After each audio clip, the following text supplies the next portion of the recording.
An Arctic blast bringing snow to all parts of Texas. The state is dealing with freezing temperatures and thousands of power outages as another ice storm makes its way towards central Texas. The First Alert Weather Team, of course, has everything you need to know about this next storm. Right now, our Todd Unger is live braving the cold. Todd, it is going to be another long night for people.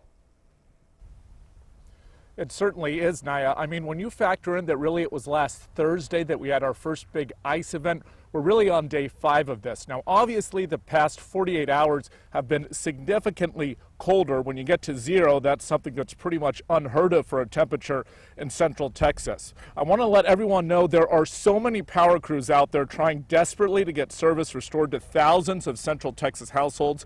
Driving conditions today still pretty treacherous and slippery if you're on those side roads and any kind of a hill. Highways 84 and 6 and Interstate 35 are definitely in better shape after getting some extensive road crew treatment, but that could certainly be short-lived. And with that, I want to bring in Chief Meteorologist Matt Hines. Matt, I know tonight is going to be the third big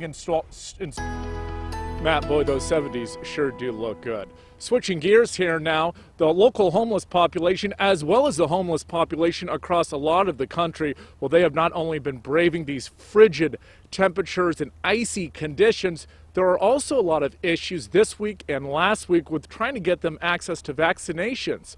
Chris Conti has more tonight. On any given winter day, on any other year in this country, being homeless would be difficult.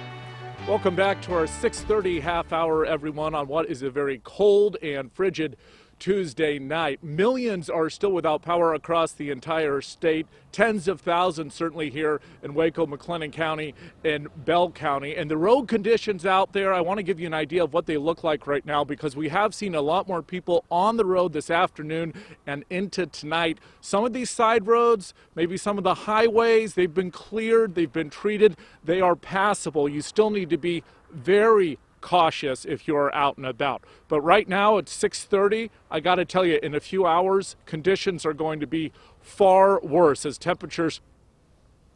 This Arctic blast, Naya, impacting pretty much the entire country. More than 70% of the continental U.S. is now covered in some kind of snowfall. Earlier today, about 2,000 flights were canceled alone. Over in Chicago, or rather in Ohio, trucks and cars were left stranded in even more dangerous driving conditions in Chicago after the 9th straight day of snowfall there. They had blizzard-like conditions last night. And now new winter storm watches are in effect from Texas to Virginia, with even the threat of some tornadoes in some states. Earlier today, ERCOT officials, the people responsible for operating the power grid in the state of Texas, gave a media call to try and provide some answers about what has been going on the last 48 hours. We have heard from so many of you frustrated, understandably, at home. Let's go ahead and take a listen to their explanation. We were prepared for a significant event. We were gearing up for it. We went through this series of processes. We have lots of things in place. And in fact, one of the things we have in place for very extreme events is this process of reducing consumer demand in order to make sure that we've maintained the balance on the system between generation and load so that we preserve the overall system.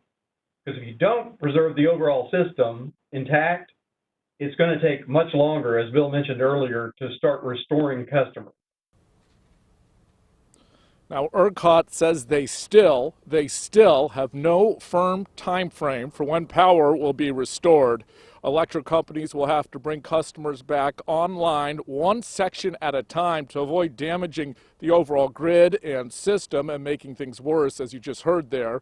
If you do not have power, as we've been telling you, there are warming shelters across central Texas, and Encore and other utilities are urging people to seek those out.